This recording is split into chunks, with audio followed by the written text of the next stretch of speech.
Hello बच्चों, आज हम क्लास थर्ड की एसएसटी का 12th चैप्टर रीड करेंगे जिसका नाम है वाटर वी ड्रिंक। पानी जो हम पीते हैं, उसके बारे में हम रीड करेंगे कि पानी की लाइफ कैसी होती है, सोर्सेज ऑफ वाटर मतलब कि पानी के क्या क्या सोर्स होते हैं, पानी का क्या क्या यूज़ है और पानी की क्या क्या फॉर्म्स है, यानी कि उसकी क्या क्या फॉर्म है, इसके बारे में हम रीड करेंगे। Water for life. We need water to live. हमें जीवन जीने के लिए पानी की आवश्यकता होती है। Animals and plants also need water for their survival. जानवरों और पौधों को भी अपने अस्तित्व के लिए पानी की आवश्यकता होती है, यानी कि उन्हें जीवन जीने के लिए किसकी आवश्यकता होती है? पानी की आवश्यकता होती है।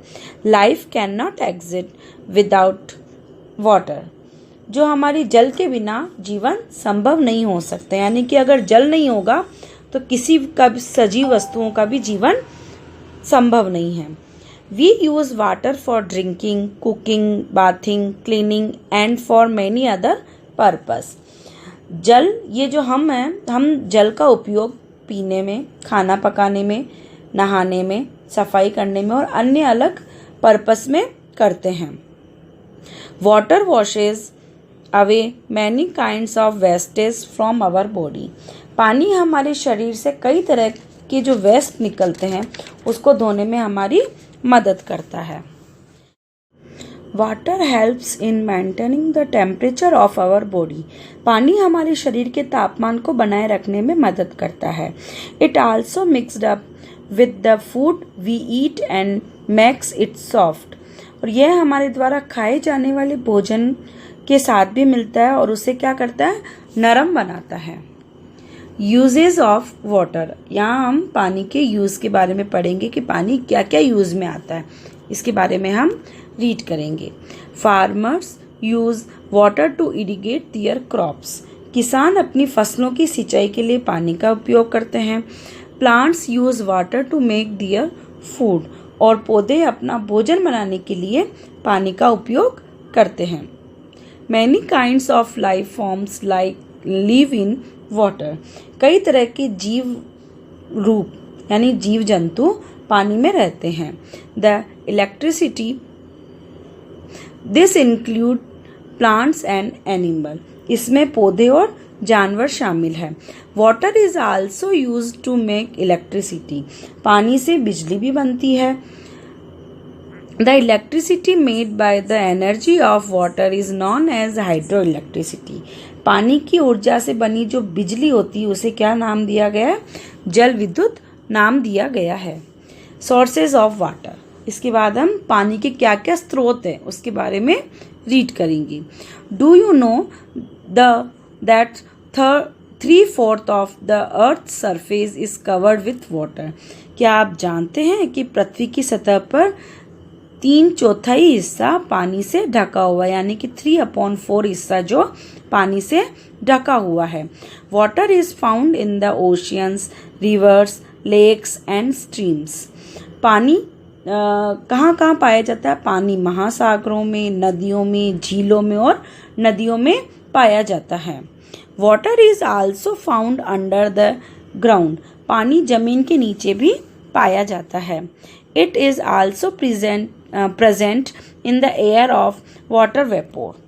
यह हवा में भी जल वाष्प के रूप में उपलब्ध होता है। Rain is the most important source of water on earth. बारिश का पानी पृथ्वी का सबसे महत्वपूर्ण स्रोत है। In summer snow melt to form rivers. और ग्रीष्म काल में हिम पिघलकर नदियां भी बनती है। तो यहाँ हमने देखा कि पानी के कौन कौन से स्रोत है। पानी के स्रोत है जैसे झीलें हैं, नदियाँ हैं, महासागर है और कई प्रकार की नदियाँ हैं। इसके बाद हमने देखा कि पानी हवा में भी रहता है, किसके रूप में? जलवाष्प के रूप में रहता है। और बारिश पानी को लाने का सबसे महत्वपूर्ण स्रोत है। फॉर्म्स ऑफ वाटर, यानी कि पानी की क्या क्या अवस्थाएं होती है उसके बारे में हम रीड करेंगे। The water we use in our daily life is in liquid form. हम हमारे दैनिक जीवन में जो पानी का इस्तेमाल करते हैं, यूज़ करते हैं, वह लिक्विड फॉर्म में होता है, यानी कि तरल रूप में होता है। It has no fixed shape, इसका कोई फिक्स शेप नहीं होता है। Water takes the shape of the vessel in which it is keeped, इसका कोई फिक्स आकार नहीं होता है। पानी को जिस बर्तन में डालते हैं, जिस बर्तन में उसे डाला जाता है, वह उसी का आकार लेता है। When we put this water in the freezer, it becomes ice. और जब हम इसे क्या करते हैं, जब हम इसे पानी को फ्रिज में रखते हैं तो वो क्या हो जाता है, बर्फ बन जाता है। This is the solid form of water, ये उसकी कैसी अवस्था आती है, पानी की ठोस रूप की अवस्था होती है। When we heat water, it changes into water vapor or steam. जब हम पानी को गर्म करते हैं तो वह जलवाष्प या भाप के रूप में बदल जाता है। This is the gases form of water, ये पानी की कौन सी रूप है, गैसीय रूप है। One form of water can be changed into another form as shown in the equation below.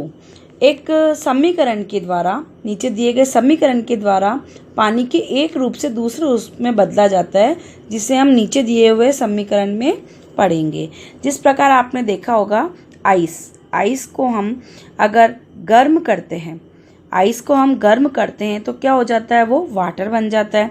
और वाटर को अगर यदि हम गर्म करेंगे तो वो क्या बन जाएगा, वाटर वेपोर, यानी कि जलवाष्प बन जाएगा। उसी प्रकार जलवाष्प को अगर हम ठंडा करते हैं तो क्या बन जाता है, वो वाटर बन जाता है। और वाटर को अगर हम फ्रीज करेंगे, यानी कि फ्रीजर में रख के उसको फ्रीज करेंगे तो वो क्या बन जाएगा, आइस बन जाएगा। Changing of form of water across in nature in the form of water cycle, जल के रूपों का परिवर्तन पृथ्वी में जल चक्र के रूप में होता है, जिसका हम विस्तार से अध्ययन करेंगे। यानी कि जल किस तरह से एक रूप से दूसरे रूप में कन्वर्ट होता है, उसे क्या कहा जाता है, जल चक्र कहा जाता है। वाटर साइकिल इन नेचर, अब हम प्रकृति में वाटर साइकिल किस तरह से बनता है और किस तरह से ये यूज होता है, इसके बारे में हम रीड करेंगे। The water from various water bodies like sea, rivers and lakes evaporated due to the sun's heat and forms water vapour. सूर्य और सूर्य की गर्मी के द्वारा जो समुद्र, नदियाँ और झीलों का पानी क्या होता है, जो जल निकायाँ हैं जिसमें समुद्र, नदियाँ और झीलें हैं, उनका पानी क्या होता है, वाष्प बनकर ऊपर उड़ जाता है, यानी कि वाष्प बन जाता है। Water vapour rises up in the air and cools to form tiny drops of water. और ये पानी जब ऊपर उठता है, ये पानी वाष्प बनकर ऊपर उठता है तो हवा में, तो वहाँ पर क्या होता है, ये छोटी छोटी ड्रॉप के रूप में ठंडा होता है। Clouds are formed when these droplets of water group together. When these drops become very big, they fall as rain. और ये जो छोटी छोटी बूंदें हैं वो क्या होती है, एक साथ मिलकर किसका निर्माण करती है, बादलों का निर्माण करती है। और ये जो बूंदें हैं बड़ी होने के बाद, बादलों में एक दूसरे से मिलने के बाद ये बड़ी हो जाती है बूंदें, और किसके रूप में गिरती है, बारिश के रूप में गिरती है। The rain water flows back into the rivers, seas and lakes. और ये जो वर्षा का पानी है वह वापस कहाँ गिरता है, कहाँ बहता है, ये वापस नदियों, समुद्र और लेक्स में बहता है। Some of it seeps into the ground to form underground water. और कुछ पानी कहाँ हो जाता है, जमीन के अंदर रिस जाता है, जिसे क्या बोलते हैं, अंडरग्राउंड वाटर कहते हैं। पीपल डिग वेल्स और use pumps to get this water. व्यक्ति या तो कुआं खोद के इस पानी का पानी को इस्तेमाल में लेते हैं, या फिर पाइप के द्वारा इस पानी का इस्तेमाल में लेते हैं। In cities water is collected in big tanks and then it is purified. और बड़े बड़े शहरों में पानी किस में कलेक्ट किया जाता है? टैंक्स में कलेक्ट किया जाता है और इसको शुद्ध किया जाता है। This water is supplied to our home by means of underground pipes. और हमारे घरों में पानी की सप्लाई कैसी होती है?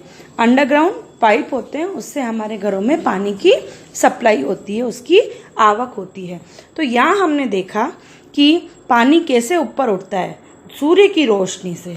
सूर्य की रोशनी से समुद्र या नदियों का पानी भाप बनकर ऊपर उठता है, फिर वो अपने वातावरण के संपर्क में आकर क्या बनता है? क्लाउड्स बनते हैं, यानी कि बादल बनते हैं।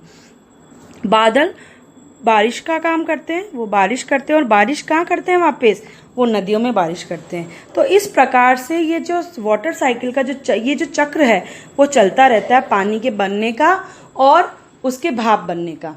तो इस चक्र को क्या नाम दिया गया है? वाटर साइकिल नाम दिया गया है। तो यहाँ हमने forms of water, water cycles, uses of water और सोर्स ऑफ वाटर के बारे में